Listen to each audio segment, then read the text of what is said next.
queen among nations and the lady of kingdoms. Isaiah 47:5-7. It is the youngest and only superpower in the world. Jeremiah 47, Revelations 18. According to the prophets, Babylon reigneth over the kings of the earth. Revelation 17:18. It was the praise of the entire earth and an astonishment among the nations. Jeremiah 51:47. Babylon is a democracy weighed down by its huge government. Thou art wearied in the multitude of thy counsels. Babylon destroys her own land with pollution and waste, because thou hast destroyed thy land. I have polluted mine inheritance, and given them into thine hand. Ask yourself this: how can an early day prophet know about pollution, since there is no such thing in ancient times? The answer may be already obvious. Babylon has the most powerful military force on the planet, and is called the hammer of the whole earth. The merchants of the world are made rich through trading with this nation, and the merchants of the earth are waxed rich through the abundance of her delicacies. Is it starting to look like they are telling us about the United States of America? The portraiture gets even more specific from now on. Babylon is praised in the entire world. How is the praise of the whole earth surprised? How has Babylon become an astonishment among the nations? This is a coastal nation with deep water ports and much international trade. And every shipmaster, and all the company in ships, and sailors, and as many as trade by sea, O thou that dwellest upon many waters, abundant in treasures. Bear in mind that ancient Babylon, current-day Iraq, has very limited access to the sea. Babylon has a unique and remarkable beginning, different from other nations, and has been awe-inspiring from its birth. The U.S. is the first country to successfully become independent from a colonial empire, the British Empire. We speak the English language, and we are the descendants of the first British colonies. That is why England is like a mother to the U.S. It fits perfectly with the description in Jeremiah 50:12. More so, the mother of Babylon has the symbol of the lion. The royal symbol of England is a lion. And the mother of Babylon, in the end times, will be a state of major decline as the end nears. The British Empire, that ruled the earth for 200 years, is no more. Most of its colonies are independent. The British pound is no longer the world reserve currency. It has been replaced by the dollar, the currency of its daughter. The prophets also foretold that Babylon becomes proud and arrogant and does not consider its end.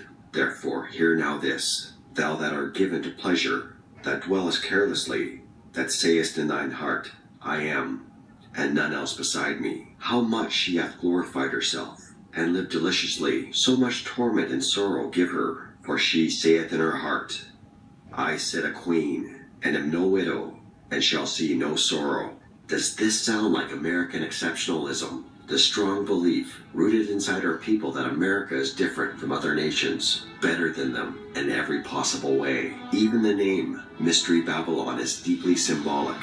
It's a mystery because the prophets, at the time of the visions, didn't know of the existence of the North American continent. They literally had no idea what they were actually seeing and described it as best as they could. And in ancient times, Babylon was the greatest city in the world, just like the U.S. is the greatest country in the world today. Ancient Babylon was constructed by people that came from all parts of the ancient world, what we may call today immigrants, just like the United States. This is, again, very, very precise. What about the personification of Babylon in the scriptures as a woman? The prophets use the word her. This is another very precise clue given to us through metaphors and symbolism that are so abundant in the Holy Book. So I tell you this: what is the most widely known symbol of America? What is the image most immigrants and tourists associate with the U.S.? Is it a woman symbolizing liberty that sits in the harbor of the most important city in the United States? This is very cryptic but important, as it shows how accurate the prophecy is. The prophets talk about the U.S. by using its most recognizable monument, the Statue of Liberty. So why on earth are they also calling it the Whore of Babylon? You know, the sculptor of the Statue of Liberty was Auguste Bertoldi. He was a Mason belonging to the Great Masonic Lodge in Paris.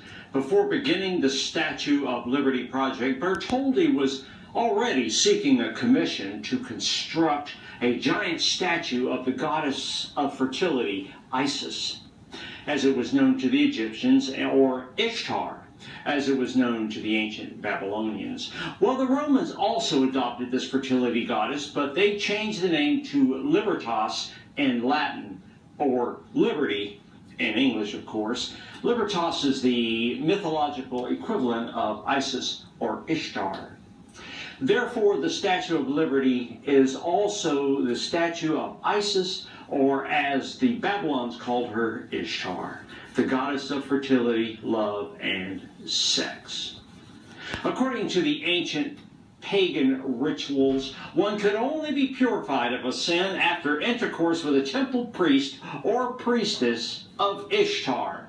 In order for this salvation, a gift offering was needed. Ishtar was the patron mother of the temple priestesses and priests. She was the mother of what we would call today prostitution. This is why Ishtar was seen by early Christendom as the whore of Babylon. And that is why the Statue of Liberty, the symbol of America, is called by the prophets as the whore of Babylon. Do you think it is a coincidence that the U.S., the home of the greatest and most famous statue of Ishtar, provides 65% of pornographic movies and adult entertainment to the world? Is it just another coincidence that this is the country where sexual liberation originated and spread to the rest of the world? It's not. It's just like the scriptures foretold. For all nations have drunk of the wine of the wrath of her fornication. The last clue is the description of Babylon as the daughter of Chaldea. Chaldea is a region in the Middle East, mostly inhabited by Semitic tribes during the time of the prophets. Out of the family of Semitic tribes, the most powerful and influential one today is represented by the Jews, Israelites. Now, I just want to sit down, okay, and talk about this real quick. I did not say it. They said it through their research. We see that the Jews call themselves Jewish, and then we see that the Israelis, don't call themselves Israelites, they call themselves Israelis. Now, with that being said, okay, you see the scriptures and how they broke it down. Now, to iterate everything, it states that the children of Israel will be living in Babylon. The Chaldeans, the Semites, and all of them will be in Babylon of the time when these prophecies and everything are coming. So